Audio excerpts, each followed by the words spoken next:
Hey everybody, how's it going? Hope you're having a lovely day. Welcome to today's episode of I Can't Believe I'm Still Talking About BwE Electronics. I'm your host, Louis Rossman. Today I'd like to discuss a privacy complaint that I received, a comment that BwE made, and a very simple way that he can fix it using his own advice, which I'm sure he'd have no problem doing because this is what he suggests to his own customers and even berates them over. This is a privacy complaint that I received. It says the information reported as violating privacy is at 3 minutes and 50 seconds to 18 minutes and 40 seconds.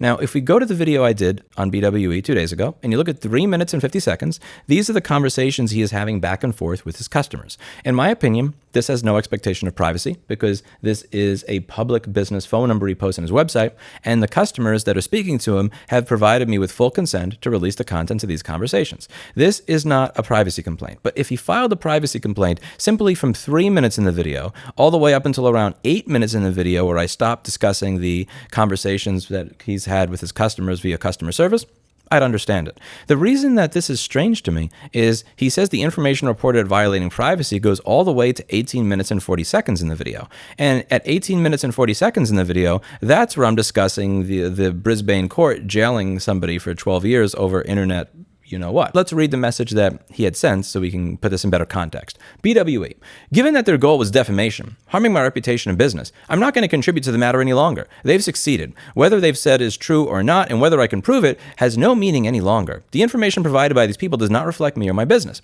Ultimately, what has been done over the past few days has been criminal. I've been documenting everything, and in the interest of my safety and sanity, I'm not continuing my business. It's not worth it, and plus I cannot fight a liar with millions of subs. I'm a sole developer. That's basically all I have to say on the matter. Take it or leave it. So firstly, if everything that has been said is not true, then why are you claiming that this violates your privacy? This only violates your privacy if this is you. This only violates your privacy if this is you. If you had made the privacy complaint from 3 minutes to 8 minutes, then you could at least say, I did not admit that was me.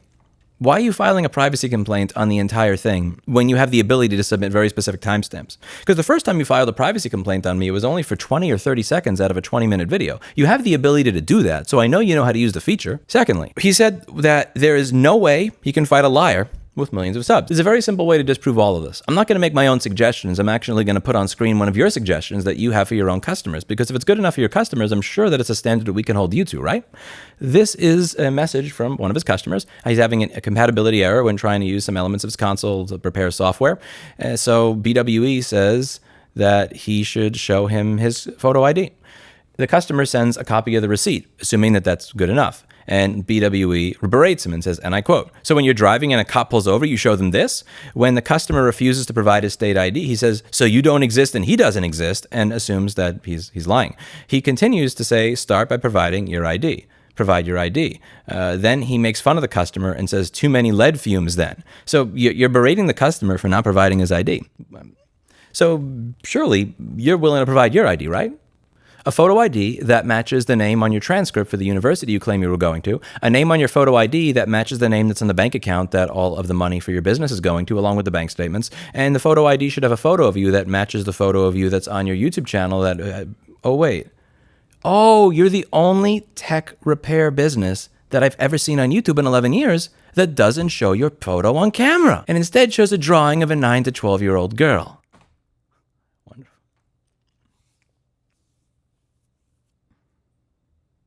You don't want to do that because you don't want your privacy violated. Now you know how your customers feel. Stop striking my channel, man. I just want to move on. I want to talk about Nintendo. I want to talk about what Unity's doing with their engine. There's so much other stuff that I want to be focused on, not you. You had a second chance, and this is what drives me nuts about all of this. You had a second chance. You had the ability to start over. Most people, when they F up this bad, they don't have the chance to start over. You were the best in your field at what you did. You had people all around the world wanting to give you money. You had people all around the world looking up to your knowledge. You had the ability to start over, be economically independent, have that dopamine rush of being one of the best in your field, and you threw all of this away just so that you could talk to your customers like crap every single fucking day. And you had every single chance, every step of the way to change. And you still threw it away. And for what? So you could talk to people like they're pieces of crap? So you could make fun of your customers and joke about how they must be sniffing too much lead fumes? Why? I really want to know why. I've messed up in my life. Not this bad. I've messed up businesses. I've messed up relationships. Luckily with my business, I've had the chance to be reborn with it and start from scratch. But a lot of people, when they screw up, they don't have the chance to start from scratch. You did. Why throw it all away over this? Explain to me the compulsion to treat your customers like garbage. Explain why that is more important than being best in your craft, making money, and living a normal life. I don't get it. Help me understand. That's it for today. And as always, I hope you learned something. I'll see you on the next video. Bye now. Hey everybody, how's it going? Hope you're having a lovely day. Welcome to today's episode of I Can't Believe I'm Still Talking About This Guy. I'm your host, Louis Rossman. This is my co-host, BlackBerry the Kitten, who is intent to continue licking my arm until I either A, open another can of food, or B, my skin starts to look as bare as Blights from Batman Beyond Season 1. So, no, the kitty goes over here. The kitty goes over here. The Louis goes over here. The mouse goes over here. The kitty over here. The kitty over here. The kitty over here. The kitty over here. God damn it.